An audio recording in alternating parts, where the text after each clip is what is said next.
Okay, ladies and gentlemen, according to all my things here, I am live. And very, very good day, good afternoon, good evening to everyone out there. I see the chat is just starting to get a few people in it. And we'll keep going a little bit here before we get too far in. We'll wait till we get some more people in here, of course, starting a couple minutes before 12 noon. So anyway, I can probably say hi to a bunch of people anyway while we're waiting for others to pop in. Nancy Buchanan came back. Good afternoon to you. JT is in the house. Liz is also here. Ducky, Don Arnold, and of course Arizona Snowman. Lenny Anderson also here. Larry Vladica back again. Kim Kennedy. Oh, we're going to have lots of Kims in here today. Let's see. Did I say Arizona Snowman? Yeah, I think I did. Anyway, Stephen Foster is also in the house. And I know we had a whole bunch of other good people like Siggy Ragnar, and Siggy, of course, being one of the owners of the actual volcano. Apparently he's got some issues with his lava workers again. Anyway, Siggy is a great guy, comes in here, and of course he helps out, and he's a wonderful person, has some excellent knowledge of the area since, of course, him and the other owners have had that area for, I guess, 800 years. I didn't realize Siggy was that old, but that's okay. Being a Sith Lord, it just makes a lot of sense. Anyway, also a very good afternoon or evening, Thendis Nye, as well as Kevin Haynes. Al Vast is also back in the house. Hank popped back in. Gene is here. Steve Hamilton. Let's see, did I miss anyone else? I think I got most of you. Oh, Chris Johnson. I got Ducky already, so yeah, I'm pretty safe on that end of the stick so far. I'm sure. Oh, Piggy is in here. Okay, welcome, Piggy. And yeah, I'm going to say welcome, Piggy, maybe 20 times. I had to remove someone from our chat, or well, it wasn't the chat, but it was some comments last night that weren't very nice, so I removed that person, and that won't be happening again. But there was things said that the individual shouldn't have said. Anyway, we'll talk about that. That's a different issue than we have some other issues as well that we need to address a little bit, and keep an open mind, because there's a guy named Open Mind in there. And thank you for popping on board. So Piggy is in the house. Glad you made it, Piggy. And Terry's also here. Sandra Rockland. Let's see, did I miss anyone else here? Oz. Thank you, Oz. Got that little sniblet loaded up for today. And we will do that. The only thing is, you didn't specify what time it actually happened. And I was curious about that. But anyway, we'll get to that in a little bit. I ate Open Mind. Oops. Oh no. Oh, it happens, Piggy. It happens. Oh.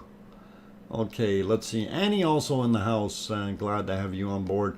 Okay, so as we get closer to the official start time, I just want to remind everyone who has popped in, please take a look at your chat box. Make sure that it does say top chat or live chat, not top chat replay or live chat replay. If it does say the replay part, that means you are watching a stream that has already concluded, and you are now watching the recording of it. And you will not be able to make any comments in the chat box. If you did want to make a comment on the video, you may do so just like any other video that you find on YouTube, and that is down below in the comments section. Also, for those who need to know when we stream, Typically we stream Monday through Friday and Saturday and Sunday as well, and stream times are listed. And having said that, today I'm going to cut the stream to 2 hours rather than 4 hours. And I know typically on Saturdays and Sundays we try to do a 4-hour show. Yesterday we split it up because of no eruption, and I can't split it up today because we don't know when this thing is going to come back to life.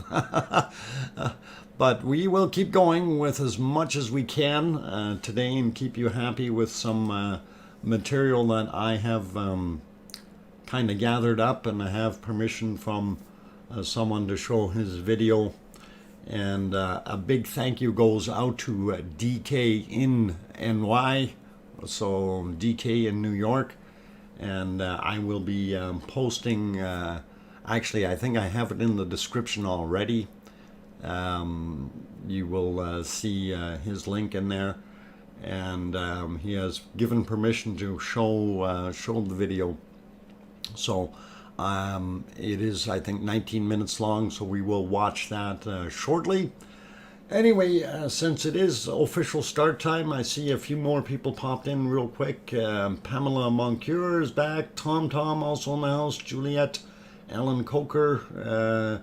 Let's see, Edith NZ, way down there in New Zealand. Welcome. Johnny Kraken is also back here. Welcome back. Dr. No Name in the house. Aurelio Perez, hi from San Javier, Marica, Spain. Okay, I don't know if I said that right. Marica, Spain. Hopefully I did, but welcome, and buenos dias. And let's see, what else we got going on? Crumble 104 popped back in. Good to see you, Crumble. And just trying to keep everybody happy here by acknowledging them. Doug Christopher also in the house, so good to see you. Annie, if I didn't mention your name, good afternoon. And Stefan Claremont also in here, and Stefan Broomhead. Boy, we got lots of Stefan and Stefan. That's going to get confusing, but we'll work with it. We'll work with it, guys. Anyway, all good. I think the first thing that we want to actually kind of quickly look at, are there any thermal cameras which might show lava flow under the crust? Nancy Buchanan, unfortunately none that I know of or have heard of. If anyone else knows of any thermal cameras that may be able to show anything that's out there or are set up anywhere showing any lighting or lit up areas, that would be really, really cool. Ez is also in the house, as well as Chuckster, and good day to have you guys back. So really awesome. Anyway, we'll pop over to the Tremor Chart, and you can basically see what has happened. And of course it was going real good, and I thought, oh, you know, we're gonna have at least have it going during the stream, but no such luck. And of course we see it it took a major dive here, and is down right now. So if we're looking at the time span that it took in between eruptions, I kind of calculated that out. We were getting 16 hours roughly of eruption and 8 hours of downtime. So if this thing stopped here, we won't see it reignite till probably about 3 or 4 o'clock Iceland time in the morning. So that's kind of just a guesstimate. So don't take my word on it, but it'll be somewhere thereabouts. But then again, things can also happen. We've seen where it stayed quiet for a couple of days. So we know it is dynamic and unpredictable, and I'm going to leave it at that. So let's see if I can line up my other stuff here. I wanted to show real quick. Oz, I don't know if you are still in there. Any idea what time that actually came from, Oz? That's what I was after, and I want to see if I can get that loaded up now for you guys, and we will go have a quick peek. I should have left it in split mode. It's just easier to see the chart if I take it back to normal mode, because then it brings the picture bigger, because you know my eyes aren't so good anymore. All right, we'll get this lined up. Okay, I do have that lined up just the way I want it. All right. So if we push this live, this is kind of a neat video. You see all that mass that just dropped into the back, and I tried to find that on the cameras. I'm going to play that one again, and let's see if it'll work again here real quick. So there, yeah, you can see that material just fell in pretty harshly. So that was a pretty interesting clip. I'll do it again here. So it happens very, very quickly, and quite a bit of material that dropped in, and that is just like really, really amazing. Maybe we'll do it one more time. You can see how much, you know, it's almost a quarter of the entire cone, or the back section there, is just dropped in. So yeah, very, very large chunk, but that didn't stop our volcano from continuing to erupt. It kept on going. So it's going to happen. Those drops will continue to happen in the future. I'm not overly worried about that. So it does look pretty cool though. And Oz, thank you for sharing that with us. That was about 4:30 a.m. Iceland time. Thank you, Oz. Really do appreciate that little sniblet, and that was well done, and I thank you immensely for that, as we all probably do. Goes after the quiet big fall. Yeah. Yeah. It depends on where in the clock you are in the world, I guess.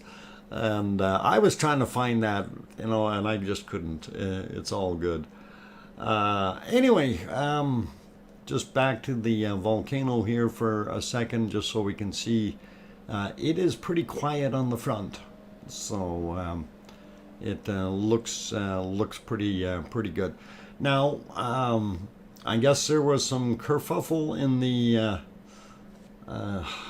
the channel last night, or in the stream, about lava tubes and things like this, and this is actually going to be the subject today, and hopefully I will not get any interruptions, and I will be able to go through what I need to try to clarify some things, and hopefully we will make some sense of all of it.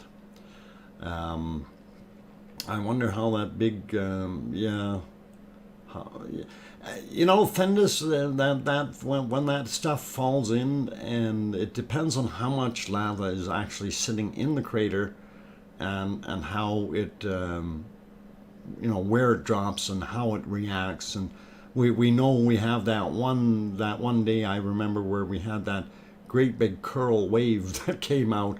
And I thought, man, that would have been pretty awesome. But it's going to be interesting. We'll maybe see. Hey, Zoe, cut that out. Anyway, okay, I wanted to get this other video up and running here real quick. And hang on, I'm in the wrong place. I need to go into the other place. All right, and make sure I've got the right one. Okay, so this one is next. This was the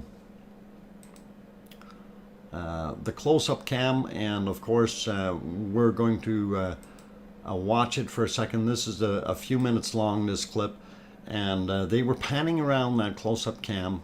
And I just want to point out, in that back area, you see how much space there is in the back. And I didn't have my crayons working for this. and I should have. We'll get them going real quick. But what I was referring to was the back area back there. You see how empty that is yet, and that's going to be part of my talk about what's going to happen in the future here, or my hypotheses, if you will. And it is all very interesting. So anyway, as this pans around, you get to see what is actually laying out front. Now you see some of that new black material there. So that didn't flow that far, and it stopped a little ways up. But this will define what is going on at our site. And of course, this is while it was still erupting. And if you take a look at where this is coming out here and follow that trail down, guys, that's what we're looking at.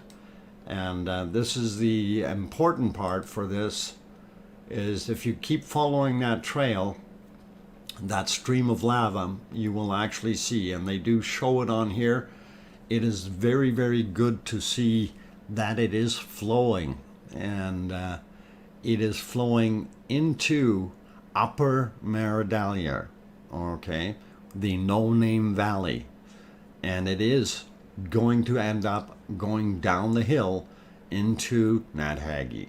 There's no questions about this. Now, if we keep watching it, you can see that stream, and just follow it along, and as this pans around, and you will continue to see what I'm referring to here. And you notice this ridge. This was the ridge Rob was speaking of yesterday, where he thought it wasn't going to get across it, which is fine. I mean, things do change, and like I said before, this thing is very dynamic. So it decided to take a slight detour, and of course it is moving down into the valley, and you can definitely see the snaky river going along here. And that's very, very interesting and very important to know that that's what's happening. And in here, beyond that point though, we really don't know where that lava is going. If it is going into some tubes and heading down, we will maybe have a look at that in a little bit. And I still don't see any of that material on the hill, but if somebody has other spots that we can deal with, we'll see. Okay, anyway, they zoomed in a little bit, and you can kind of see that this area here, we actually have some very fresh lava sitting there, and you can see the flow, and there's flow in both directions. So we have a pool forming out there, which is really interesting, and then they're shooting way over here. I don't know if that was just to show that the levels have changed on the edge. Of course, we've had some uplifting right along the edges here, and part of that is force being pushed that way in here, and causing that material to tip up that top layer or crust. So it is a little easier for it to make it look like it's higher than what it is.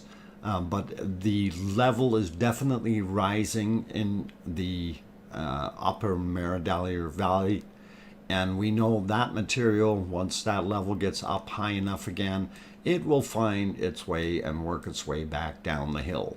Whether it chooses that path or the other one on the back, we don't know yet, but that is definitely happening.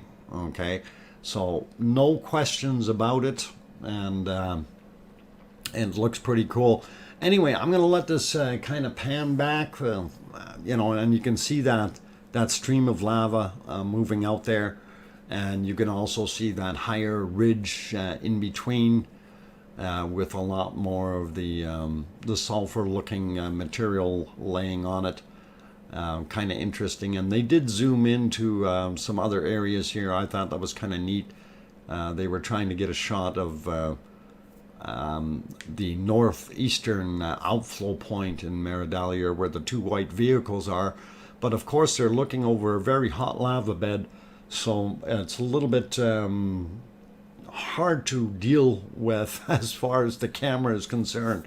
You can't stop that that wash of the atmosphere with that heat. So No Name Valley is called, okay, Sindri Meridalia. Is it Sindri Meridalia? I got my Meridalia mixed up. Okay, Sindri. I know it's southern Meridalia is what it is. Sudur. Okay, Sudur. Cider. No, not cider. Sudur. Sudur Meridalia.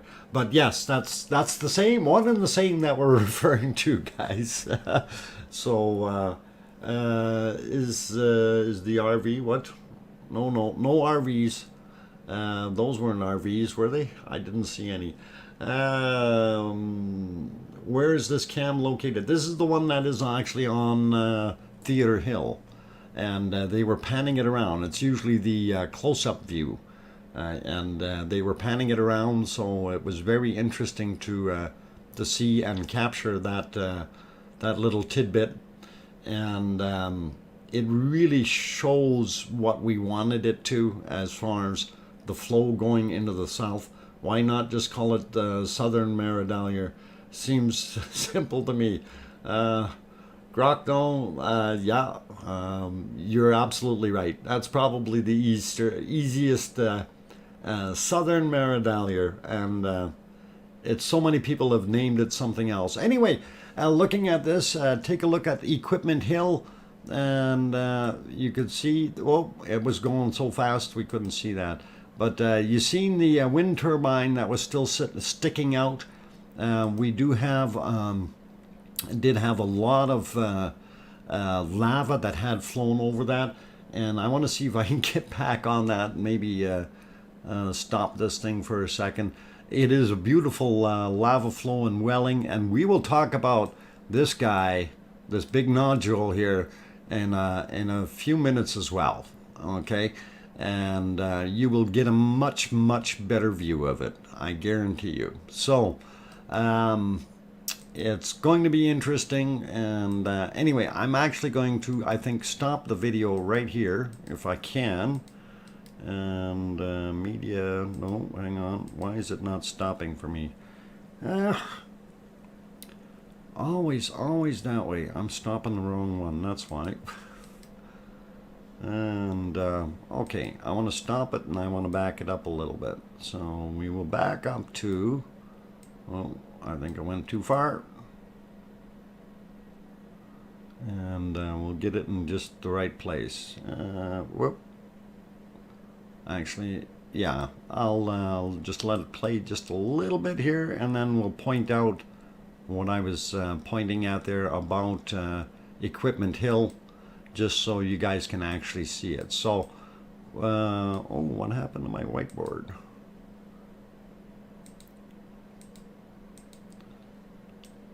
Okay, there's that wind turbine, that little white speck sitting there.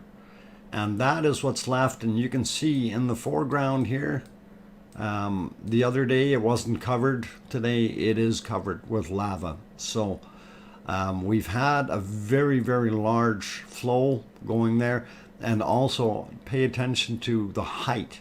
Okay, this is now actually higher than the hill, and it is going to just continue to bury it. And soon we will no longer see that that lovely little turbine there. It will be gone, and blow no more wind. It will have a hard time moving the lava. So just figured I'd throw that one out there for you. And I think I need to get back on that video and restart the thing. Okay, and pretty much everything got put back into place. So After all, can't miss my Dr. Fox. Jan Binch, welcome, and glad to have you on board. And yeah, poor wind turbine is right. We got sorrowful feelings for it. So a bunch more people popped in. Brutal Avenger is here. Let's see who else. David Ross, Juliet, Chris Johnson. Welcome, you guys. Glad you guys could all make it. And just in case I forgot or didn't mention it, we're only going to run a 2-hour stream today since there is no eruption. But I do believe we have enough to keep you guys satisfied to be able to look at here for our 2-hour period. So I do want to get into explaining what I was saying about the nodule and a few other things. We've got some very good close-up views from DK in New York, and he did an awesome job flying around, and gonna let kind of a snibble it out. We are going to have a very good look inside Ragnar in the crater. So he kind of parked his drone right in the crater, sort of. Anyway, you will get to see that. We will also be exploring some lava tubes, and we will definitely be talking about those today. And especially downstream from what we see here, where that nodule is, and going to, when I say downstream, I'm referring to the northern flow, as well as we're going to talk about what's happening in the southern side, and we'll get to those things. But I'm going to do that after the break. So I'm hoping that I've kind of teased y'all here a little bit and got you some information that we were looking for before. But we definitely know we have flow going into southern Meridalia. And I am sure, without a doubt, that it will be heading into Nat Hagi. Now, kind of saying this with little quotey fingers, the flow that is going into Nat Hagi may be undercover. Okay, it may be in lava tubes, and we may not be able to see it. And unfortunately, I have no way of doing physical measurements to see if we have a rise in the lava bed down in the valley, and I have actually not seen the physical material lighting up and coming down the hill. So if it has traveled down there, it has done it incognito in the tubes, and buried fairly far underground or under the lava crusts. So hopefully that will all come to light. Don't let Rob know we talk about the tubes. Chris, he's going to be having a hard time with what I'm saying today. No, actually, I'm just kind of kidding about that. There's a lot of stuff that I want to make sure that we understand. So some of the things there was some controversy as to where everything was flowing, and we're going to discuss that a little bit to try to enlighten everyone, and kind of make heads or tails out of things that were a little bit on the gray side for some of the people. So and I do have some good input here, and looks like I'll be out of cell tower range. We'll watch the replay. Thendis, you need better antennas. Okay, take care, Thendis Nye, and all the best. I'm really fine, thanks. Rob, I see you just popped in. Welcome, and glad to have you on board. And Thendis, you take care, and hopefully you'll catch the rest of the stuff that we talk about today, and in the later chat. So it'll all be good. And like I said, it is only going to be a 2-hour stream today. Don't want to push it too much further since there is no eruption. So anyway, we look like we're getting, well, we're 25 minutes into it, and I want to kind of, let's see, I don't want to get into the other video yet beforehand, but definitely like the fact that we have, 100% confirmation that we have flow into southern Meridalia, and we will be looking forward to streams of bacon down into Nadhagi possibly later tonight, depending on how fast it works its way through all that hardened material. It's not all hard, obviously. Underneath it's going to be quite hot yet, and it's going to probably find some tubish ways of getting down there. So Learning Resource Center, fun. I have one of those somewhere. Let's see. Anyway, a few more people popped in. Carla Edwards here. Harold G, welcome back. Let's see. Of course, I said hi to Rob RLC already. Sandra Mulgers is here. Let's see. Oz, of course, popped in. So good to see you there, Oz. C&D boy, Bob, glad to have you on board, and thanks for coming. And let's see, who else we got that I might have missed. Stephen Foster, down in the bowl with the drone. Yes, yeah, we're going to show it. He didn't go too far down. We all know, I'm a radio guy, so we all know what happens when you lose line of sight. And that means you no longer have a way of returning signals. But I guess after so long, depending on what kind of drone you have, after so long you can have it automatically return to home if all else fails. So it should go straight up and then come back to you, right? Doesn't always happen though.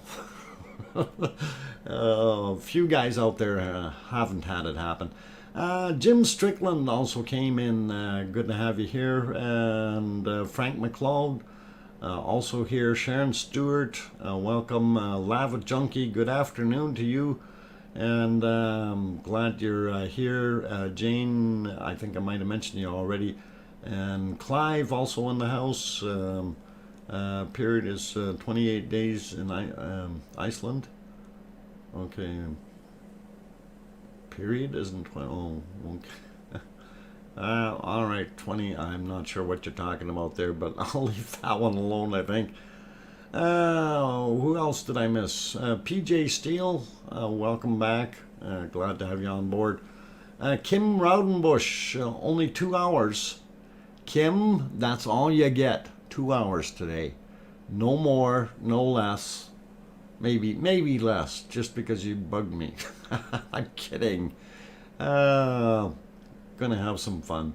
Let's see, did I miss anyone else? Marbecco, I see. JSCL, also here. Let's see, who else did I miss? I think I got most of you guys. But in case I did miss you, I still want to say welcome and thank you for joining us today. And of course, if you like what you're seeing, and Lady Justice is also in the house. Welcome back, Lady Justice. Let's see, did I miss anyone else? Going through.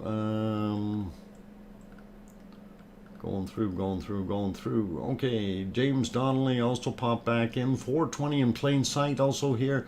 Luke Mule, welcome back. Cheryl Wood also popped in. Good to see all of you guys. And I am getting pretty close to that break time, so we are going to leave it at that. Major is also in here. Who else did I miss? Wessex Dragon also popped in. You guys just sneak in very quickly, and lots of you. So, anyway, guys, looking at the clock, I am going to take a little bit of a break, and then we will get back into what I was going to refer to and talk about as far as the observing some of the areas now that they were dry. And like I said, we've got a very, very good video that we can look at. And I will probably be stopping that video in several places to actually kind of go over some things. So hopefully it'll all make sense to everyone, and we'll go from there. So keep smiling, and don't do anything while I'm away. Don't steal too much of Siggy's lava. And if you happen to find a diamond laying on the floor, it's mine. It's not Siggy's. Okay. Anyway, on that note, I'll be back in about 5 minutes. Keep smiling, you guys. I'm your host, DrFox2000, and I'm going on a little bit of a break. I'll be back. Thank you.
Okay, guys and girls, I've got the microphone back on. 5 minutes is up, and that's what I figured I'd be doing.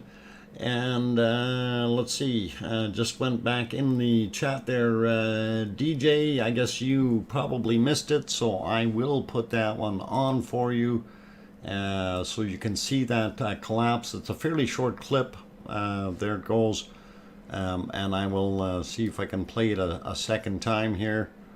As soon as I can get back to being right on top of it and being able to adjust it. It happens very quickly, and it is quite a large piece that drops into the crater. But as I said before, it is actually moving melting really quickly once it gets into the hot lava, and becomes recycled material because it is already preheated. It melts rather quickly. You didn't scare me. Oh, wait, Piggy. Now that you said that, I'm going to make sure. Oh. Anyway, figured I want to share that one with you guys first, just so that you could see that, DJ. And anyway, the interesting one of the day, of course, is the other video I have. Oh, it's not that thing. And I got to get it lined up here. Give me a half a sec. And I'm on the right spot over there. And hopefully I'll get on the right spot here. And no, not that one. Where did you go? Oh, you're above it, not below it. Okay, so if we turn that one on, and we will play this video. So, guys, this video is compliments of DK in NY, D-Kinney, if you want to call him that, but it's DK in New York, and he has allowed me to show this video, and I thank him. In the foreground, on your left-hand side, you see that is Theater Hill. Off to the right-hand side is our volcano, of course. This video was taken yesterday, prior to the eruption, I guess, and it was quite an interesting little adventure. Dr. Fox, yes to satellite thermal, please. I don't have satellite thermal, and I don't know where to find the link for it. We'll look at that later. Right now we're into this video, James, and this is what the subject matter is for the next 20 minutes or so. So let's stick to that. Anyway, it does clear up here in a second or two. He is going over some warmer area. There it does. And you can see some of the big lava pools that were formed previously. And we really like this because he actually goes right into it and shows some of the areas that we had both inflow and outflow, and some of it is subterranean, or I don't know if you want to call it subterranean, lavaranian. I don't know. Maybe not. Anyway, some of it is going in lava tubes underneath, some is flowing out in other areas over top. So it's very interesting to see how this porous material actually kind of allows some of that lava flow to go in different places. And this is what makes it so unique. We could have a hidden lava river underneath something and not be able to see it, and it doesn't show up so well on the thermal cams because, as we all know, and as was mentioned before, that lava makes a very good insulator, and it does keep that heat from coming through. So it can seal in that heat and make that material kind of not visible to us. If you note, and I was going to actually stop it there And just back up a few seconds here. In this one here, and I'm sorry, I thought I had my crayons in the right spot. Yeah, I do have them working. We do have the hole right here. This is one of them. We did have another one that was over another place here. So that in itself, that dark area, that is a hole in the side. It can actually be a lava tube. And I will let this go and play some more. There are many other examples in here that will kind of explain that. I watched the vid 5 minutes before the screen. Yeah, Ducky, it is a wonderful, wonderful thing. Not incognito, no. Okay. I've seen it light up into Nat Haggy. Okay. Yeah, Lady Justice. No, that's fine. I'm wondering though when that was. If you had like a specific time that it happened at, maybe we can go back in some of the videos and see if we can actually see it or note it down. It is of interest to all of us. Let's see. Oh, it says chat disconnected. Please wait until we reconnect you. Oh, that's odd. My chat is disconnected. I hope my stream is still running. I don't see anything in the chat right now. Don't know why it would have become disconnected all of a sudden. Let me see if I can open my own thing up in a different spot here and see the chat box. And yeah, it's still showing it in the other one. Why the heck is it disconnected on the stream? Oh, there it goes. Duchess of Elements was streaming over an hour, and that was a complete bust. Did not know Dr. Fox was on. Hi, okay. Duchess of Elements, no worries. Right now is not a good time. It's not erupting. Anyway, as we spin around, you can see the inside of that lava pool that is empty. And it is actually very interesting to see the way that material is laying there and put together. And you can see some of the holes in there. Obviously, we have some very large cracks that are in there as well. And if we stop here for, well, actually, he gets a little bit closer. I want to wait for a second before I stop it. And right about here is where I'm going to stop it. So underneath, trying to color on the wrong one here. Hang on. Underneath here, this is kind of a little deceiving because we have material all over top, but we also have a hole underneath. And that, in all likelihood, was lava flowing out.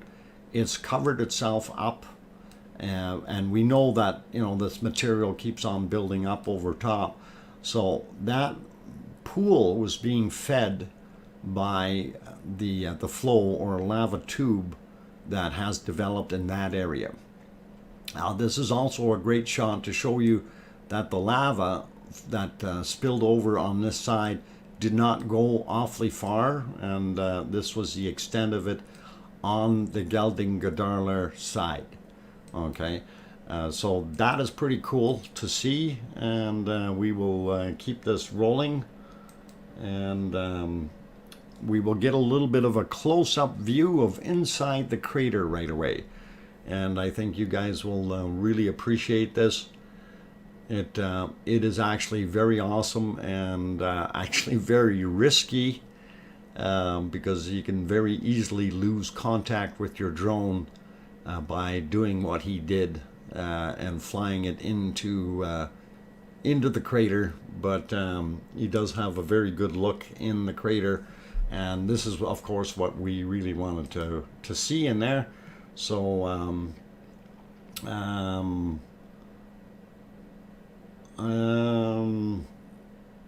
yeah, I'm just watching this going here. Let's see.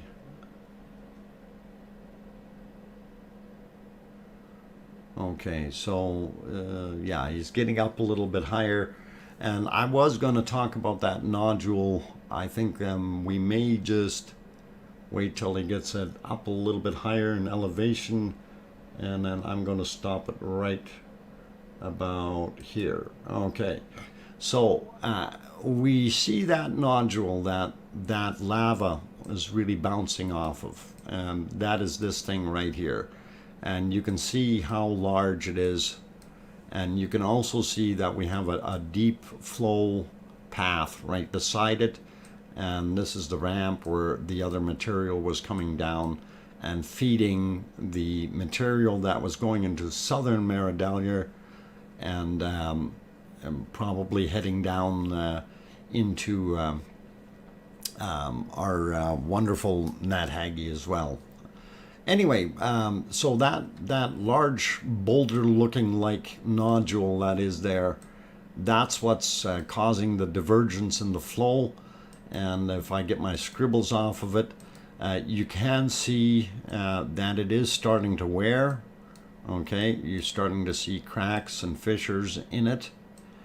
So it will probably let go somewhere in the near future.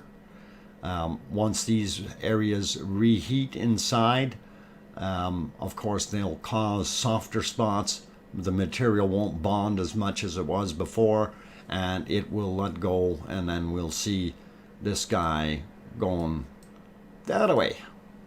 It'll be one heck of a bowling ball going down the hill. Don't know how far or how fast it'll flow. It may, though, once it dislodges, it may go in here. And this porous edge, we will get an observation of that in a little while. I'm going to clear that off and let the video play some more. And we get to go look inside Ragnar Rock. And this is pretty interesting and actually pretty darn cool. One of the things we did notice is some of that smoke coming off of the side, whether it's smoke or steam, it is being drawn downward into the column. And I'm not sure if there is some kind of a tube open down in the bottom, causing a Venturi effect to suck some of that smoke through and push it out elsewhere. I don't believe that smoke would be going down into the supply tube at all. I think there's got to be some other holes in there that we may have missed or we don't know about. But we do suspect that there is another hole, and once he gets it turned around facing the other way again and shows the eastern side of the inner wall, then we can have a look at that. I didn't get a chance to really go over all of it, but I wanted to see if there was something in there. Yeah, how deep is it? We're not sure exactly how deep. Could be somewhere, well, from the top rim, the back or western rim, all the way down to the bottom. You're looking at 100 meters, at least 300 feet. That is quite a distance down. Let's see, who was it? Okay, somebody's asking questions. James Donnelly, what is the white streak that was just went past? I have no idea. Bird, UFO, drone, any of the above. We will maybe have a look at that later on, but for right now, I'm focusing on what we've got down here in the hole. Let's see, Pat Murphy, one map I saw, the isobars or elevation on the hill around Ragnar, so one old compared elevation to the height, which had recovered like observation hill. And yeah, we do have some of those maps, Pat, and this thing in the last few days, though, has been growing again. It has, okay, All right, this swung around here, and we do see a lot of material. I'm just going to pause it for a second while I finish saying what I was saying here. The elevation, we do have the maps showing the original elevation, but what I was saying was in the last couple of days, since it started erupting again, it has grown, because a lot of that material that it's thrown up, or spatter if you will, has landed on the edges.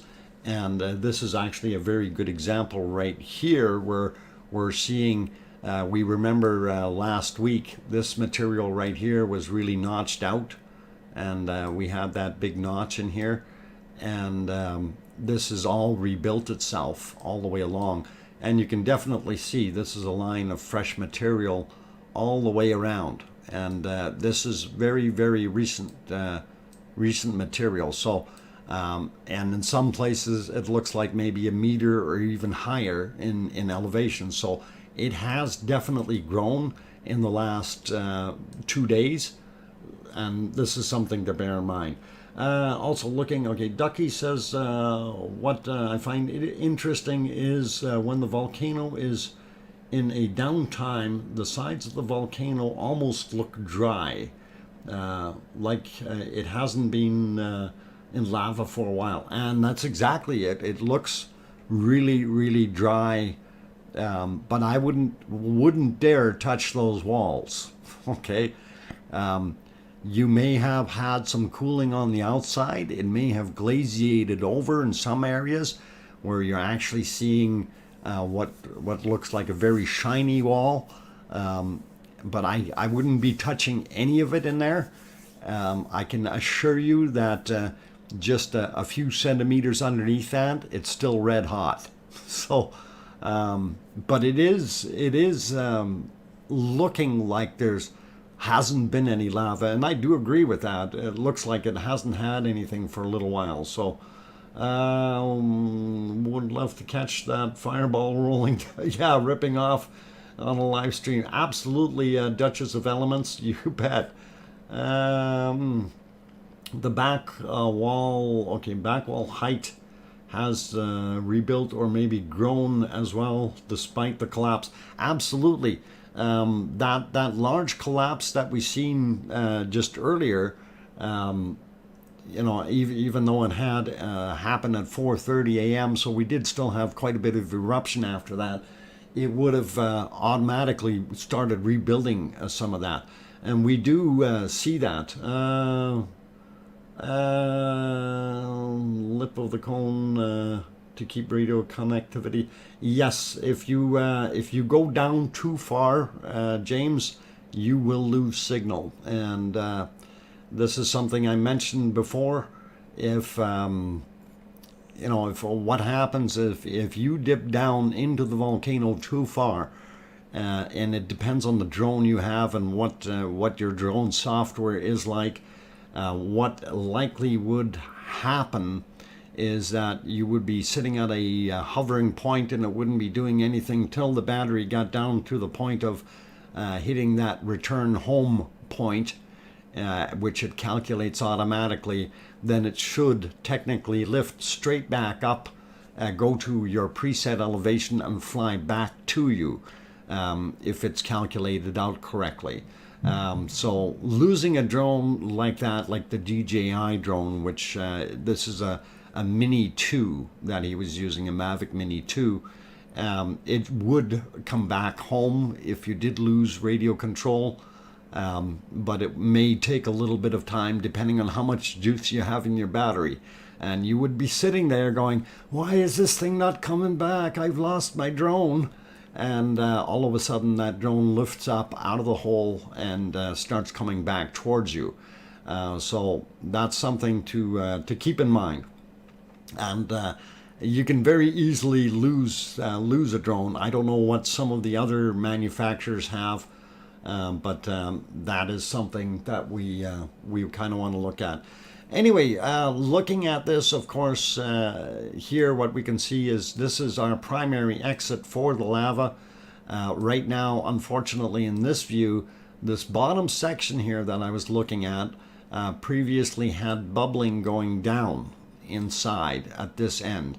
And I don't know if this material sloughed off. We know we had some extra collapses in here earlier, and whether that sloughed off and buried some of it. It does look like some of this material is sitting down here. It doesn't look like it's molten material. It looks like it's fresh, broken up, kind of rock and gravelly like substances. And also I see kind of a hole here, although it does not look like a flow hole. I don't know if it is or not, so I'm not going to throw anything hypothetical in there. Just leaving open-minded options here.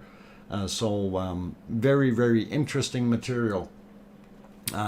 Anyway, so if we could let it go from here, and I'll maybe take a break in between running the rest of this video, but we will have another look. He gets a little closer with the views, of course, and I really do enjoy seeing the very, very close-up shots like this of inside that crater.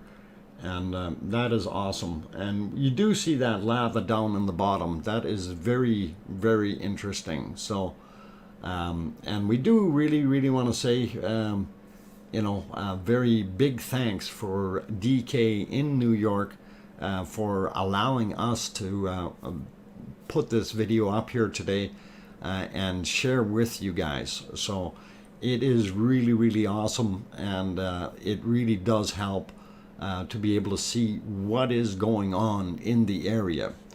And I guess, yeah, it looks like it's coming back out and going back towards our exit point. And he will turn the corner here to the left in a second. And you can kind of see, I will probably stop it here in a second again, because here are some prime examples of tube entries, as well as some of that hot lava still sitting there. You can see some of that material. I don't know if it's actually oxidized material or not, but anyway, we'll get right on top of that nodule, and then I will stop it there. Okay, that should be about good. And this is a really, really good shot of this from overhead. And of course you can see the flow that happened here, and it's carved a pretty deep channel already. And this is very, very interesting to see, and this may end up getting covered up in time as we get these overwhelming flows, and then we get material hanging over the edges more and more, and it finally ends up burying itself and closing off. So this is the creation of a lava tube. Good example of that is this right here. And you see this material over top, and these are these spots where things are happening. So what I was saying is, and this is basically our big nodule here where it's bouncing off of, and you can see down on the bottom here, it's actually got a little bit more sloping to it from being worn out. And it will be interesting.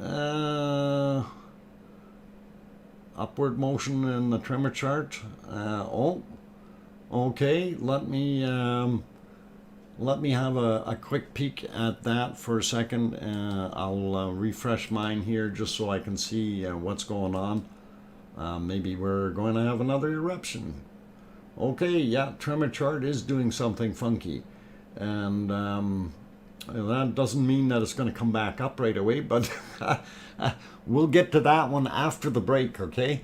Anyway, getting back to what we're looking at. So the nodule itself, and that's your big divergence to get the lava flowing in this direction, or down into the hole down here, and then flowing through these other various gaps that it has. So anyway, I'm going to keep going with this, clear this off, and then we will let that video go a little bit further, and then we will just kind of kind of look at the coverings or the makings of a lava tube.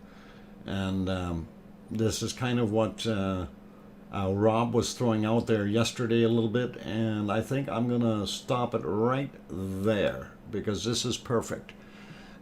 You see how deep of a river it has carved underneath here, and you see this material sticking out on the edges, and it really there is not much left distance-wise gapping here. And a lot of this is that overflow material that when it really wells out, it ends up overflowing and trying to drain into the river or ditch, if you want to call it that, and it ends up building up the edges more and more and more. So in time, we're going to see this area getting covered up in all likelihood, if the washing through isn't as violent. What may in turn also happen is, because that material is fairly thin on the edges, this may also shear off and drop into the ditch or into the river, whatever you want to call it, and we will lose that covering. So those are both the possibilities of what could happen. And on that note, though, I am going to put it back on our volcano. We will continue on with that video after the break. And I am at the 1 hour mark, and I do want to take that break. And I was up so much watching the DK and NLI's videos. So amazing. Thank you for sharing, Dr. Fox, and for the analysis. You are very welcome. Sherry and everyone else. I'm hoping to bring a little bit of light to it so you guys understand how some of these lava tubes can actually form near the surface. We'll discuss the deeper ones afterwards, and there is a similar process to it, but we'll take care of that when we get back from the break. In the meantime, go pick up some pieces of tephra while I'm taking my little break. And like I say, we wanted to only run 2 hours today, so because we are not seeing an eruption. And I will load up the latest seismic tremor chart during my break and have that ready to go for afterwards, after the break. And we'll have a quick peek at that before we resume with the video that DK in NY has so graciously allowed us to use. So back in a few, guys. Stick around. Please don't forget to hit that like button if you like what you're seeing today. And by all means, if you want to see more of these streams, consider hitting the subscribe button and then the bell notification so you can actually see when the streams are happening. On that friendly note, I'm going to go take a break. I'm your host, DrFox2000. I'll be back in about 5 minutes. Thank you.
Okay, guys and girls, I got my microphone back on.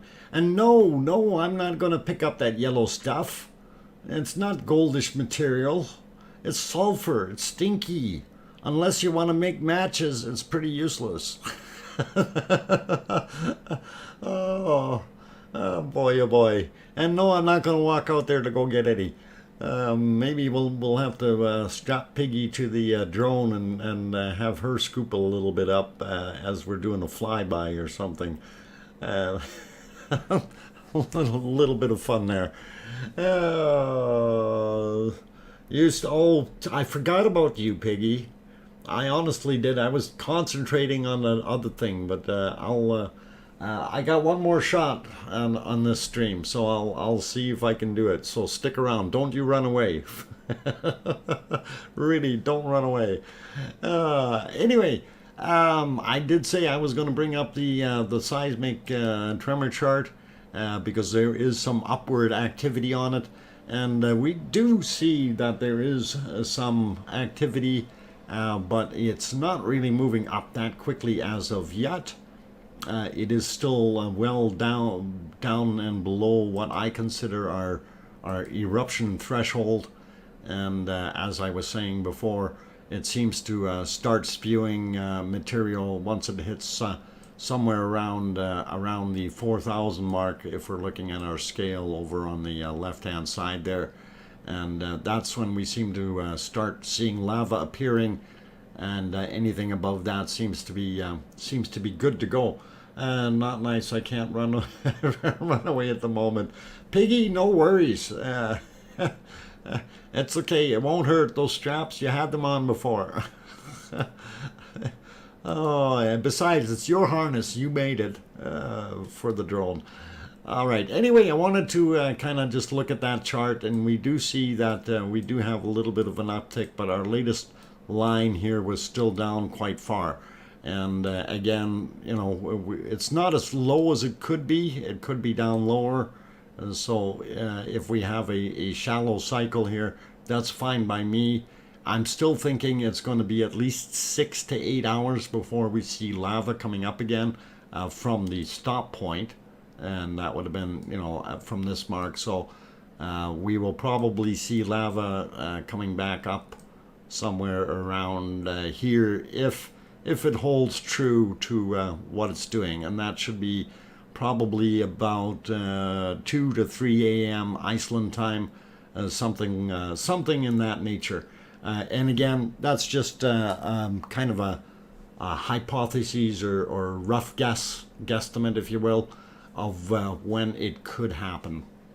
So anyway, I'll clear that off. We will just temporarily pop back to our volcano scene and see if we do see anything.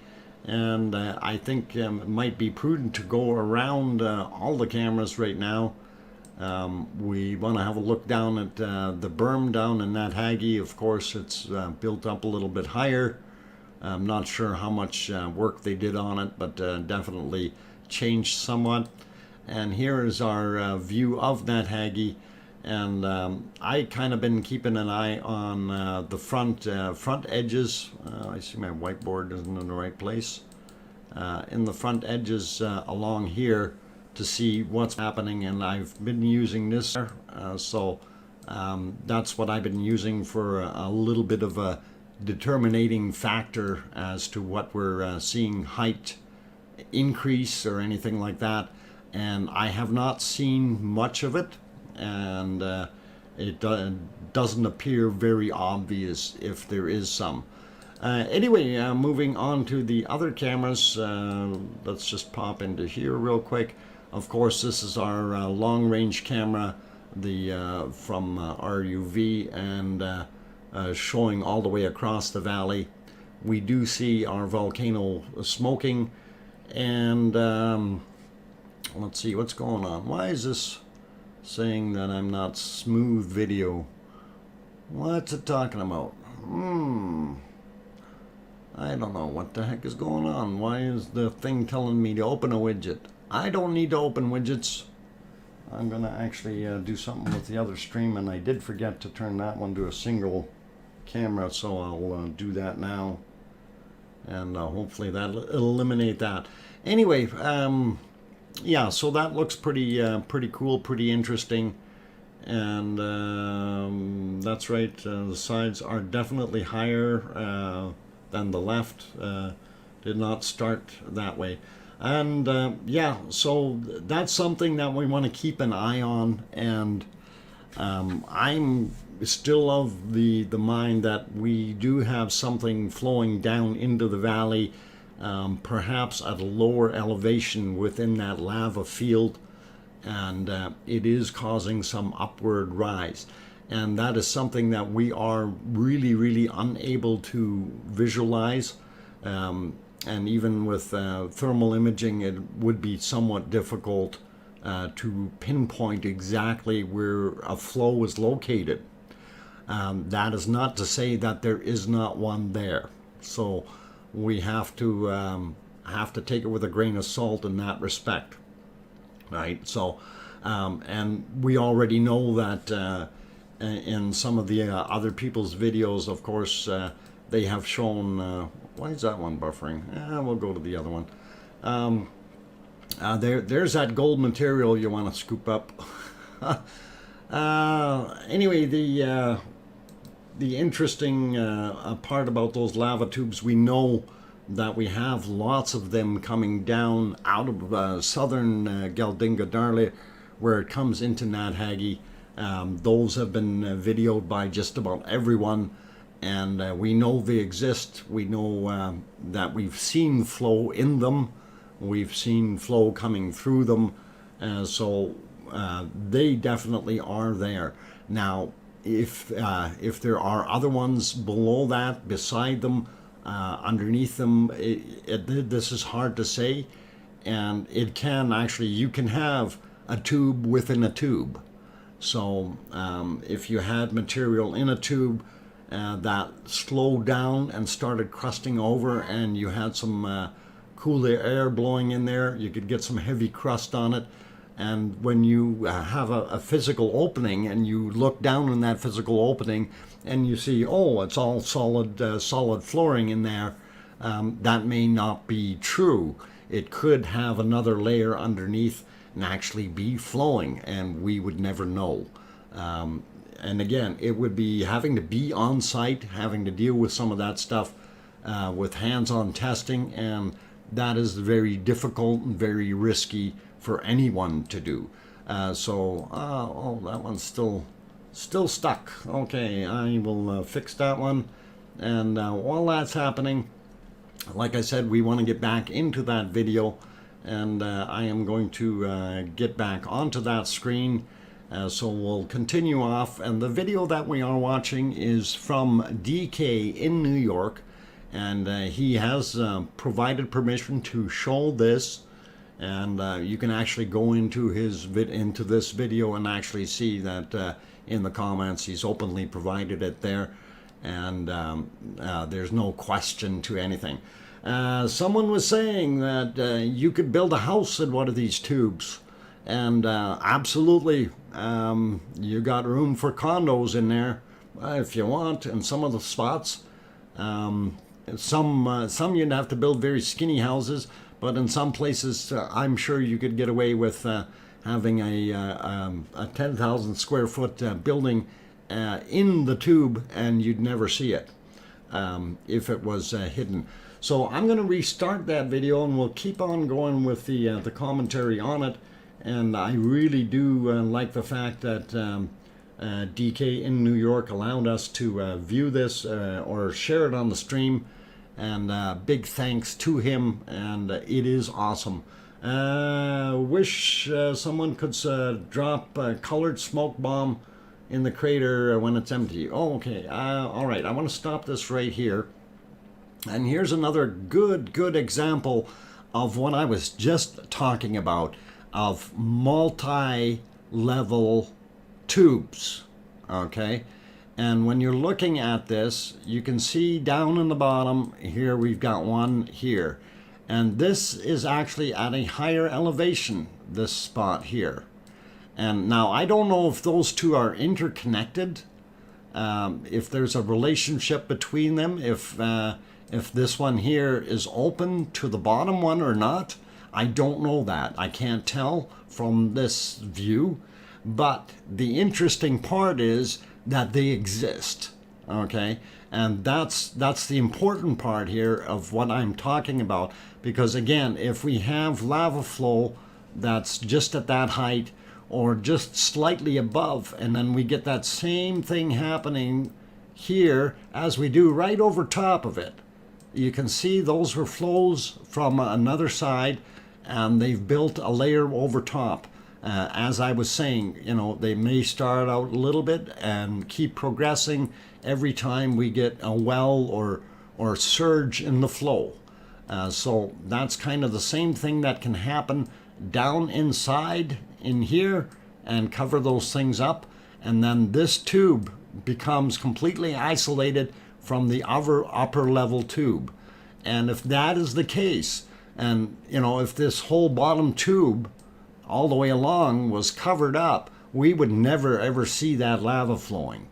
Okay, and then we wonder why the levels of an area are rising. The levels will pick up, and kind of wonder, you know, why is it raising so much? We know that when the lava cools, it actually expands a little bit, because it forms cracks between it and has shifting and gets a lot of air underneath it, and does push up somewhat. So that can be somewhat of an optical illusion in a way, you know, when we're looking at this. So this, though, this kind of shows that, yeah, we can have hidden lava tubes that are flowing that we are not aware of. And that's, I think, the biggest thing that I wanted to get across here. And of course, again, here you can see we've got another opening right there. And of course, another fairly deep opening there. And again, we can't see inside, but we'll start the video again so we can see a little bit more. And now this follows down. You can see in multiple spots that are actually covered up, you know, like you can see in there. Pretty cool stuff. And then again, over here in this other area, you know, these are tubes after tube after tube that are being formed. And you also have different vent holes. Whoop, I missed that guy. This little guy here. Okay, so there's all kinds of things that we need to look for, and of course, that again flows into another lava lake, and of course that being this thing here. So pretty cool to see. And then of course it will sit in that lava lake. We may see some other exit ports out of there, or we may not. We do know that the primary exit is up there once the level has reached that height, right? But if it doesn't reach that height, it's just going to sit there, and it's going to allow the reheat a lot of that existing lava, and possibly flow into little fissures or openings or cracks that have been there before. One of the things I noted here is that we have the material sitting on the floor.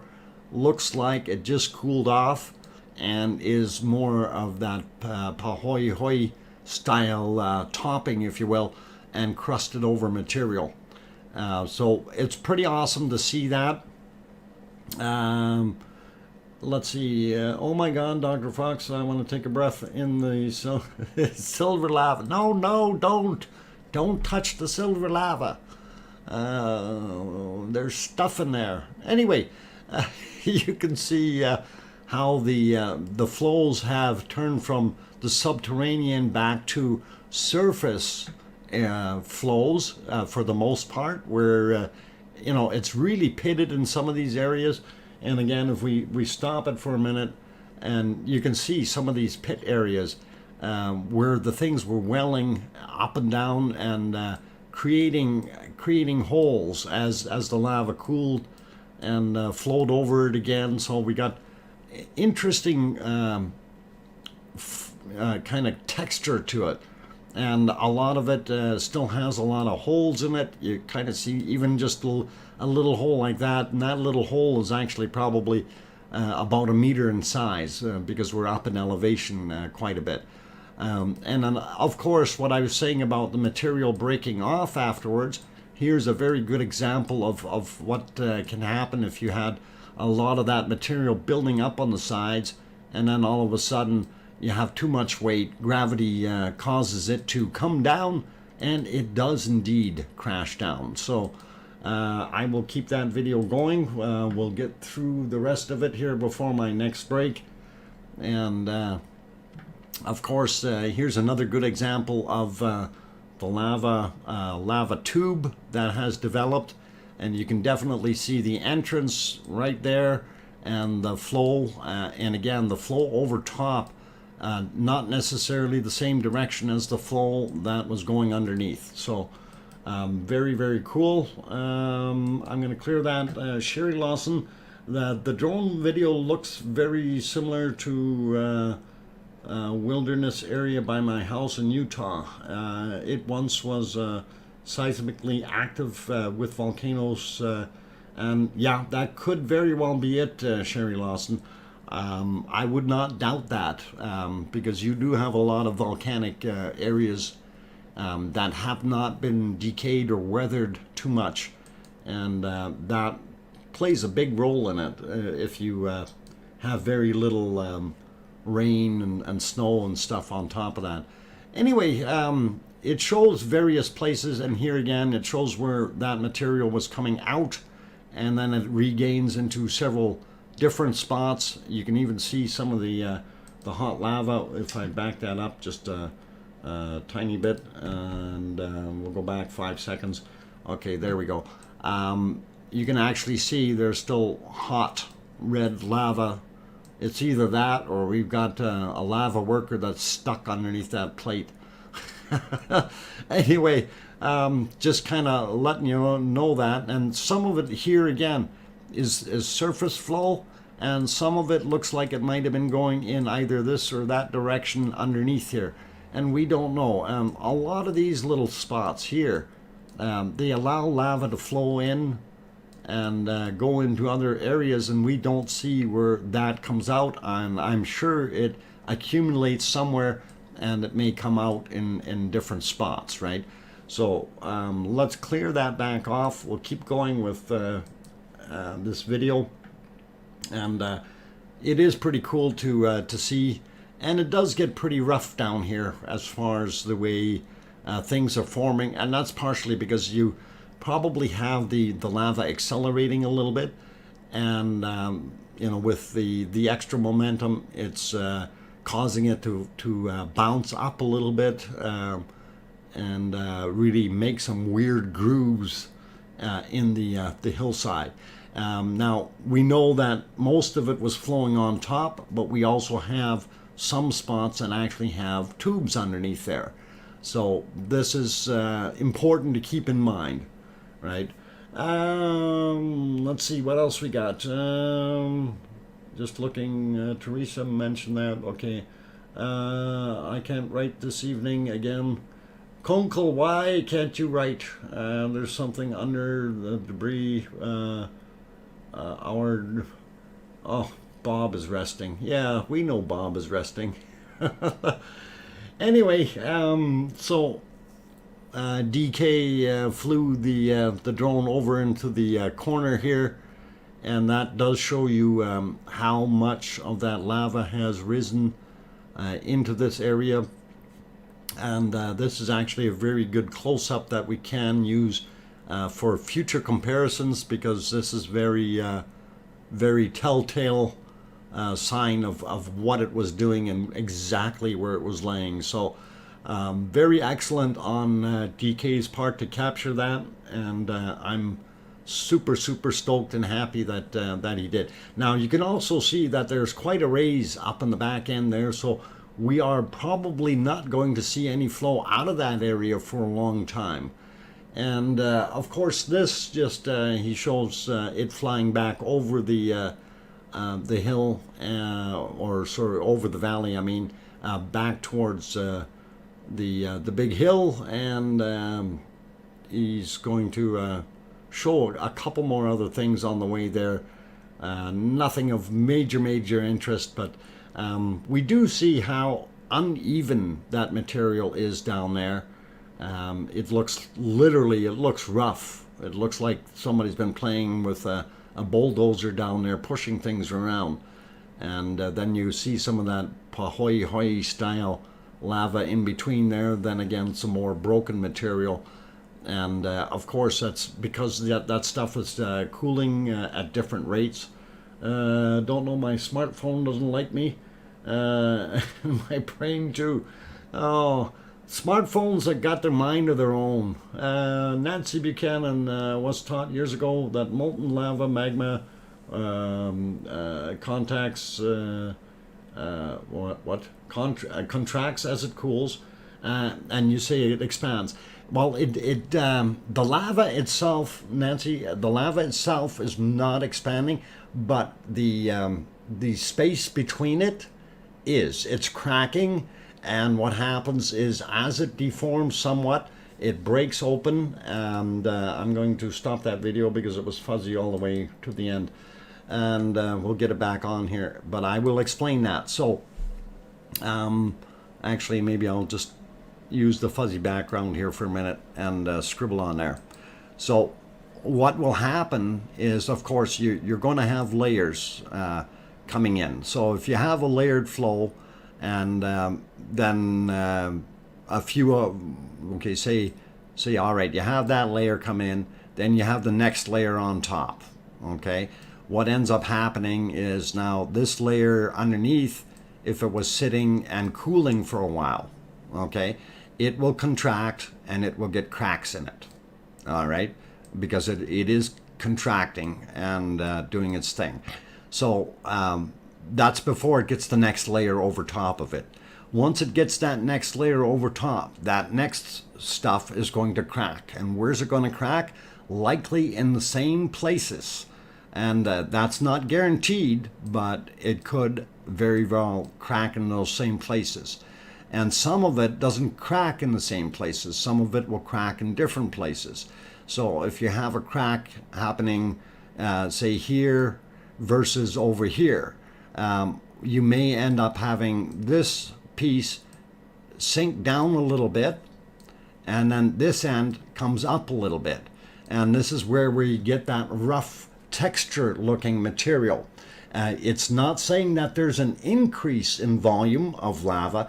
It's just now we have some air introduced into underneath it in the layers, and it's deforming everything. And as it cools, it keeps doing that, allowing more material to crack, and it does start looking a lot rougher than what it did. And we did see that just earlier in the video. If we go back to where I was saying everything looks pretty rough, like if we go back to about, yeah, even here, okay, and we can see how this area is lifted up, whereas and then this area is still down by several meters. Okay, so those different layers, and we know that in this area we probably have 20 or 30 or 50 layers now, and every one of them starts doing that a little bit, this type of behavior, and all of a sudden you got the material building up. So it's not increasing anyway. It's a musical score. Hang on, a musical score. Okay, we're working on it. I think I need some of these over here, don't I, for that? Anyway, so it's a repeated process, especially when you get layer after layer building up. So it's kind of like a puff pastry, and I hate pointing back at food, but a puff pastry will puff up because of that, right? Thanks, your graphics make sense. Okay, thank you, Nancy. And it's like I said, it's not an increase in volume or anything. It's still the same amount of lava that was originally there. It's just it has cooled off. It has allowed it to solidify, contract, crack, and we end up getting air spaces in. And of course that air cools it, cools other areas, and it is part of the thermodynamic cycle of cooling down, and it will actually continue to do that. So hopefully that is a little bit of an explanation, and it will help you guys out with, you know, trying to understand that a little bit. So it's interesting to see, but now I want to maybe touch on, actually, I do want to go on a break, but I do want to touch on those flows that can go underneath this now. And one of the things while we were talking about this layering, of course, now if you can imagine multiple layers of this, okay, and then what happens is you happen to have a bunch of serious cracks here, and all of a sudden you have an opening. So now all of a sudden the lava can start flowing down in between some of these. And if it's cracked enough and it does come along, it's going to reheat some of that material. Now you remember what we said, this acts as a really good insulator. So we know that layer underneath will have retained a lot of heat. So it is not far from being that liquid state that we've seen before. So as it goes in, so it can indeed remelt some of that material. Yes, there is going to be some temperature loss, but if we have enough pressure and force, that temperature loss is negated by the force, of course, and what ends up happening is we get forward movement in that lava as it fills up those porous nooks and crannies that it can go through that have popped apart and allow that lava flow. So it may even be that it may go like this underneath there, right? We really don't know exactly where, but this is kind of more of the mechanics of it, and I hope that makes a lot of sense to you guys. Anyway, I'm gonna put it back on the multi-screen, and we don't see much happening there, but I am going to take a break, and I will get back to this in a little bit. Who's putting the cheese in here? Now we can add puff pastry. Yeah, puff pastry. There you go, Sandra Rockland. You got it. Put some notes on your drawings, and you'll have music. I'm going to try to do that in the future. I'm not a musician. I gave that up a long time ago.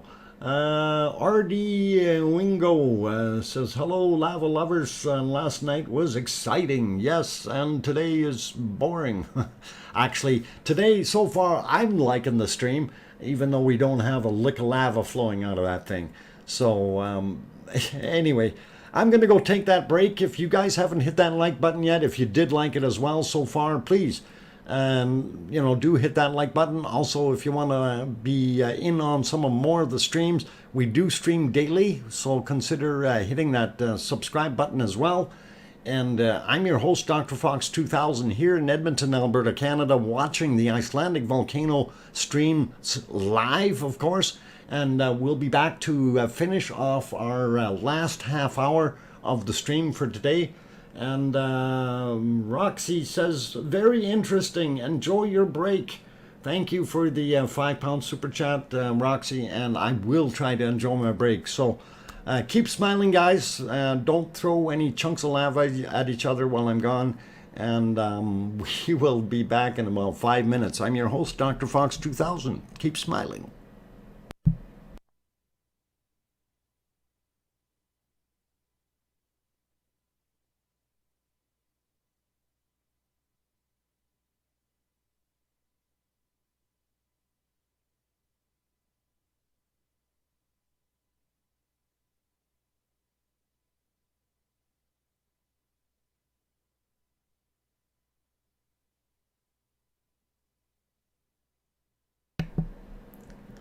Okay, somebody said those were euros, not pounds. My apologies. I just looked very quickly, and that was my bad. So thank you for the €5.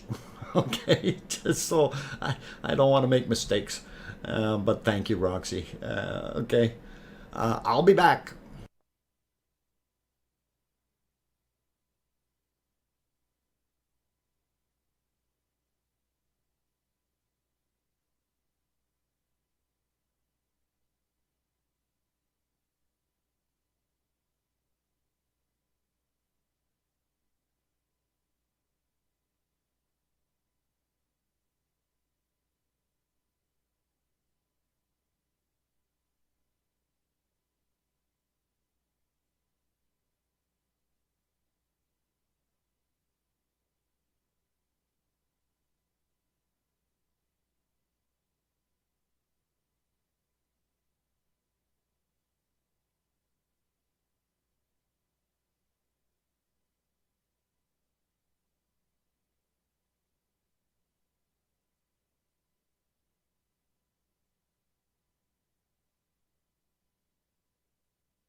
Okay, I'm back, and I hope I didn't make anybody jump.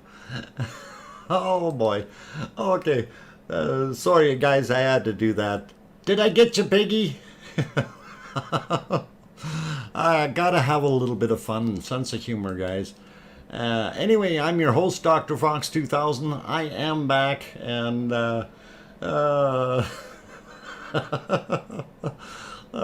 I think I got her. I think I got her.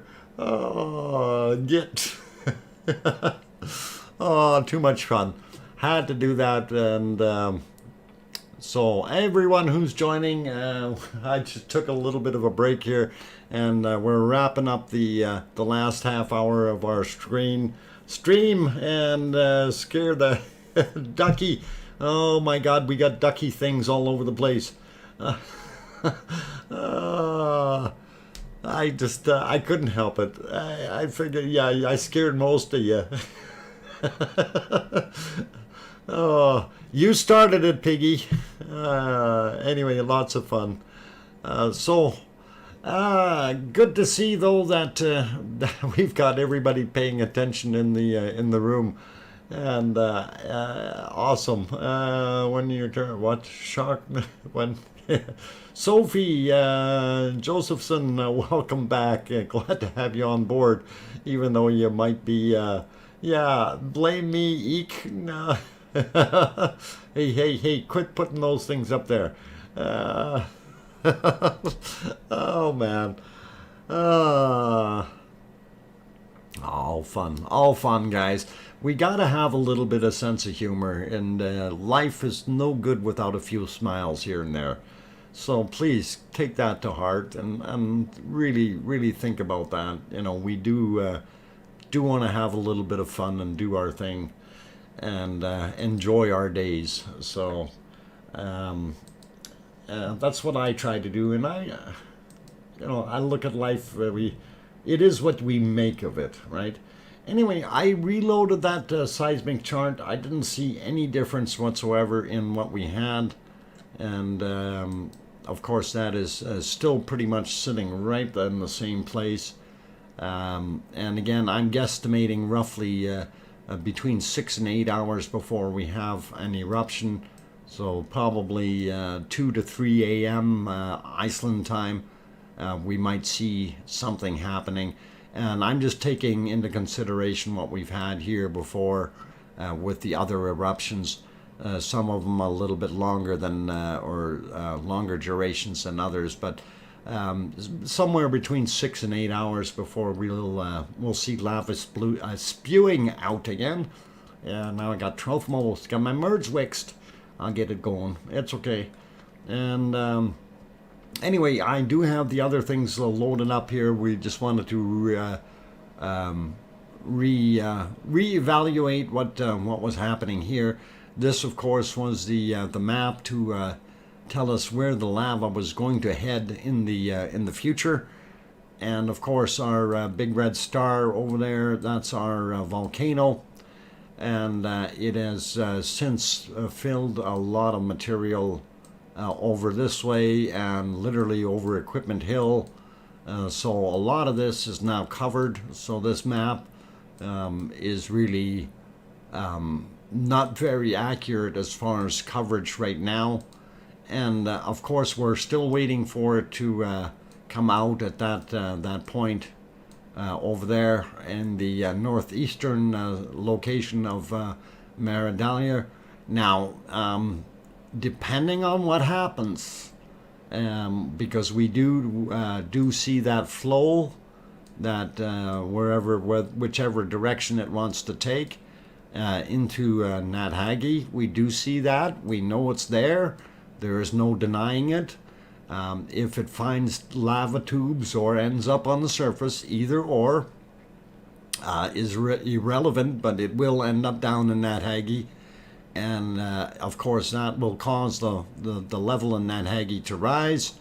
And we all know that this was sitting very close to the berm. They did build the berm up a little bit more. I don't have numbers of how much higher they made the berm. But that will likely hold it back for another while. depending on what happens up here at our volcano. And if we get a flow reversal going into Geldingadarlir, then of course it will come down the hill and continue to flow into Nadhagi that way, right? So either or, we're going to be seeing a lot more material going into here in the very near future, as well as it continues to go into Geldingadarlir and possibly out the other side. So I don't know how much material needs to go in there yet to push it over, but it is going interestingly slow. James Donnelly, this map doesn't show the west flow from... No, this map doesn't, because if you look at the date on the map, sir, it's April 20th of 21. These were guesstimates of where the lava would flow, or a predictions map. So yeah, that is what it is, and it has no relevance to what the current levels are or where they are right now. And as I indicated, this was a predictions map that was made back in April, and this is kind of the possibilities of where it would have flown.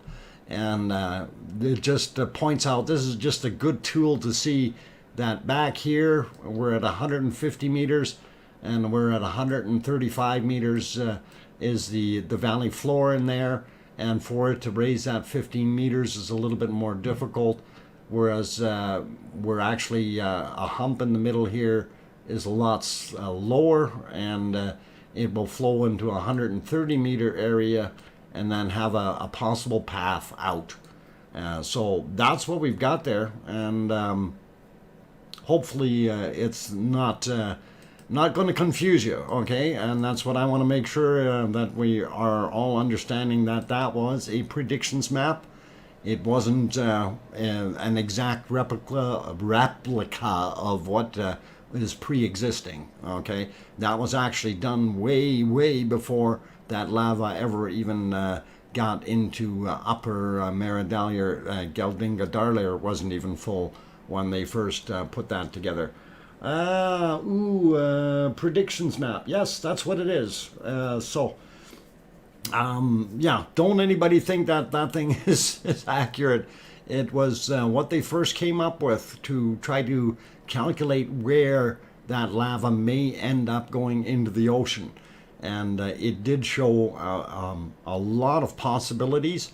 And again, now with them rebuilding or making that berm higher in Nadhagi, it is actually going to be interesting to see if it that will force the flow back over on the other side. But as I said before, if things change and we get the right circumstances building up on the northern side, creating blockages, and that flow does continue back into the south, then that's what's going to happen, is we will see a surging happening there.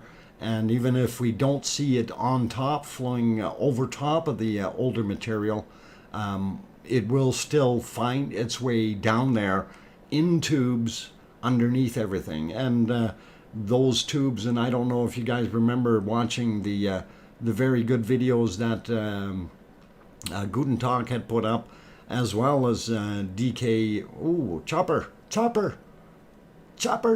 Okay, that chopper went by. He was quick.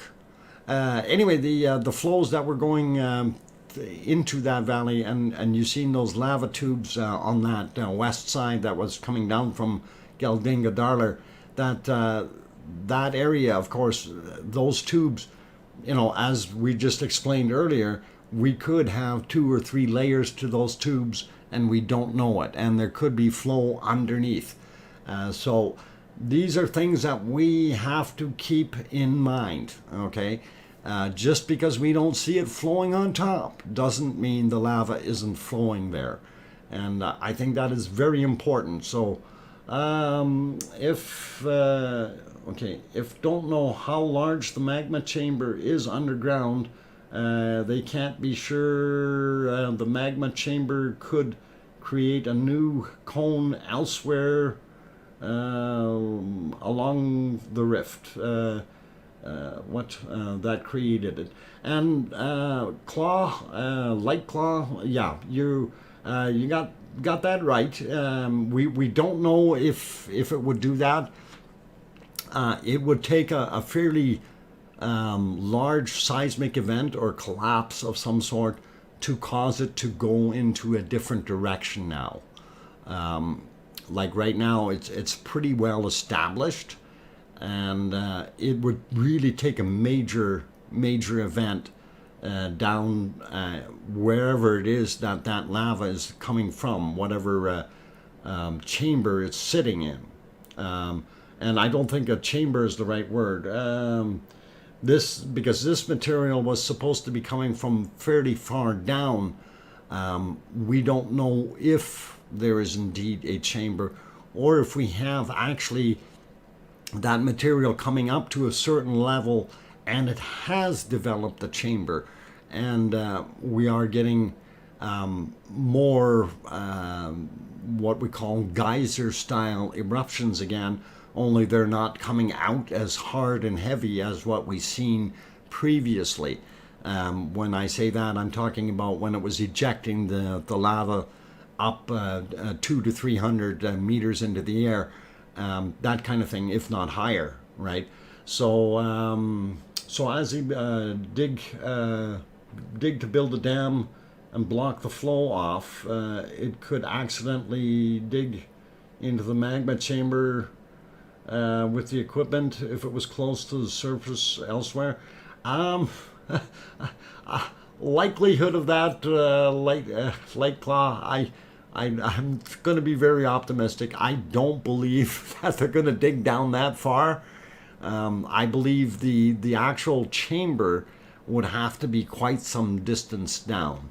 And when we say that, the reason I say that is of the longevity between the breaks. Plus, like just looking at it in general, when it starts to come out, that has to be a fairly large chamber, or it has to be a very good feed to that chamber if there is one separate from an actual tube that comes directly from a larger area or mantle area down below. We may be getting some kind of a gas buildup in there or something way down below, and that causes it to have issues. Or like I say, it's hard to tell exactly what's going on in the plumbing.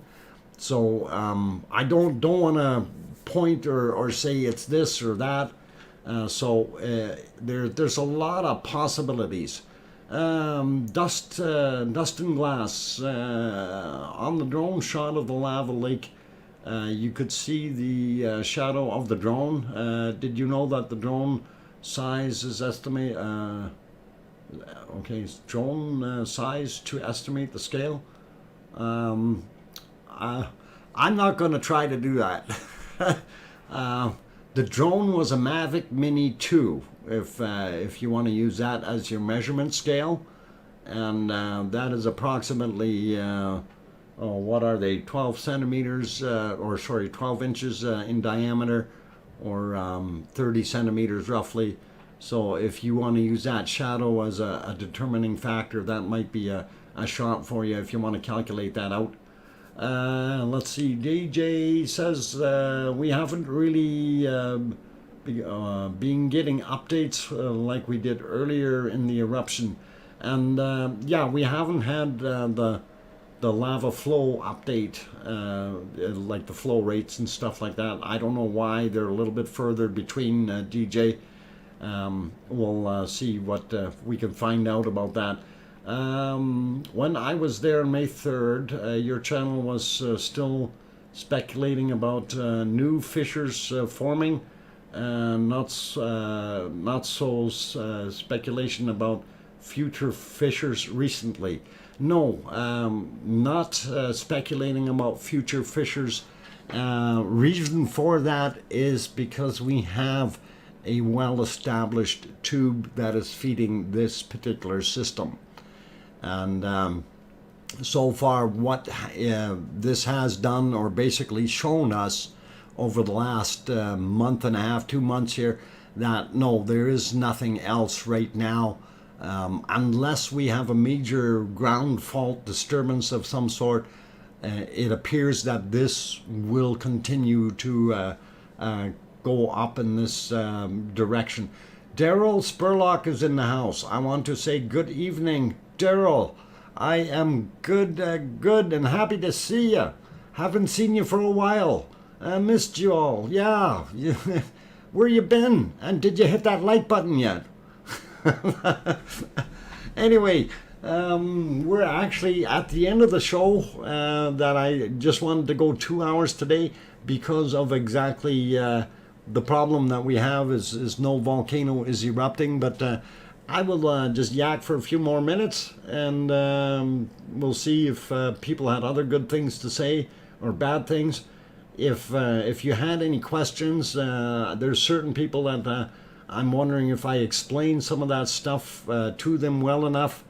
Like Lady Justice, are you okay with the material and with understanding what can be happening with the lava tubes and why we weren't seeing them, that kind of thing? Docspur, or yeah, hi Doc, missed you, and I always hit that like button. Okay, right on. Glad that you do that. Night plane. Oh, plane is gone. 420 in plain sight. Good night. Take care. Have a good one. Your explanations was brilliant. Thank you. Okay, thank you, Piggy. Glad you enjoyed them. Okay, Rebecca's also taken off. Good night, Rebecca. Take care. What Juliet says, on and what? Boy, that's a tongue twister. Okay, I'm not gonna go there. I got number 240, and that's almost 420 in reverse. What happened? Anyway, hopefully everyone is good with everything that came out here. You did get a second video from me. A second one? Did you send two? I thought I only had that one, and it was the same thing a couple of times, Oz. My apologies if you had another one in there, but we did show, and I can show that one again, and I'm not sure if that's the same one here. So let me get things split here again, and I thought they were both the same event. Because they looked very similar. Because I actually got 4 emails from you, Oz. That's why I was a little bit confused. I thought it was you trying to get something absolutely straight there or something. But for those who have not seen it, we will get it back on there. And let's see if I can find it real quick. There it is. So, and that was this one, and I thought this was just the shortened version of it, and you can see the collapse, and that looked pretty darn awesome. So, if you had the other ones, I got to try to figure that out in my email, because the other ones looked like identical ones, but they were in different sizes, and that was what was confusing. And maybe I'll have to see if I figure it out. I'll throw it into the next stream. I promise, Oz. And thank you for sending that, though. It's just I thought it was all of the same event. So hopefully that isn't a bad thing, and we can take care of it, and we'll have something else to look at tomorrow. Okay, I'm going to put it back onto our multicam, and I will get it to that point, and we'll kind of fizzle this out. So thank you all for being here this afternoon, and because it is not erupting, we're only doing the 2 hours right now. And we will have our next stream tomorrow. I do want to do a couple other things this afternoon. I got to work on getting things into place since next Monday I will be airborne and heading to Iceland. So basically a week and 8 days away, and or sorry, a week plus 1 day away, or 8 days away, 8 more sleeps, and we'll see what we can do. Okay, sorry, form. Yeah, no, I'm Oz. It happens sometimes. These emails double up, but I was looking at the sizes. One was 21 megs, the other one was 7 megs, the one was 5 megs. I'm going, okay, but they all look like the same one, so I'm not sure what went on, but I'll revisit those and try to put some sense to it if I have a little bit of time yet this evening. And let's see, who else? Piggy, yeah, good trip, Dr. Fox. Thank you, Piggy. We hope that works out well. Carol Peacock, thanks, Dr. Fox. Enjoy the rest of your day. I sure hope so. I still got to do laundry. And that is, you know, it is what it is. Learned a lot. Okay, Evie, I'm glad that we got some things happening. Who's doing the calculations? Dina, guten Abend. Oh, I popped in to say hi, and you pop out. Good trip. I hope so, Dina, and danke. Carol, sorry. Oh, I guess you did something to Arizona Snowman. Did you hit him with a snowball, Carol? Okay. Brutal Avenger, great show. Good night, Snowman. And let's see what else we got. Daryl Spurlock, holy mackerel, throws in $100 super chat. Have a great trip, Doc. Why, thank you, Daryl. Oh man, that's awesome. That is really, really awesome. And you know, I really, really do appreciate that. You certainly didn't have to do that, and but I'll take it. Thank you, Daryl, and you're a good guy no matter what they said about you. Awesome. Thank you very much. And also thank you to the other super chatters. All of you are awesome, and thank you for the support of the stream. And really, all I ask for is you hit that like button, and you know that you wish you could go. Yeah, I wish I could take a few people with me, whole plane load, but unfortunately we can't. So we got to keep going with what we're doing. And anyway, thank you very much, Daryl, and thank you everyone for being here tonight. And really, really do appreciate it. And I hope we didn't offend anyone. And hopefully we got things set in the right way. And we will deal with the other issues. And I'm sure those that know what I'm referring to will still be working on that. So it is all good. You didn't, Dr. Fox. Okay. Thank you, Piggy. And that's what I'm hoping. And anyway, good night to everyone. I'm going to get that little thingy up on the screen there that says good night or good day or something. And as soon as it comes up on my screen again. And there we go. How come it only says half of that? Somebody stole the other half. We'll remove it and put it back on. There we go. And excellent. Okay, guys and girls, you take care. And tomorrow the stream again will be at 5 p.m. Eastern, pardon me, 5 p.m. Mountain Standard Time, or Mountain Daylight Time, sorry, 7 p.m. Eastern, and 2300 Iceland Time, or 2300 UTC, if you will. And Lady Justice, are you okay with everything I threw out there for you tonight? Just hoping. Well, yeah. DJ, you just keep your tongue in your mouth. Anyway, okay, I didn't see Lady Justice throwing anything at me. Didn't throw any sticks or stones or lava chunks. No bacon. Your voice is soothing. Thank you for hosting. I hope to see you and all my fellow lava lovers tomorrow. And excellent. Thank you. Appreciate. Okay, UTC is what I need. Crumble, yeah, 2300 UTC. Untotaled communication. No, what's that?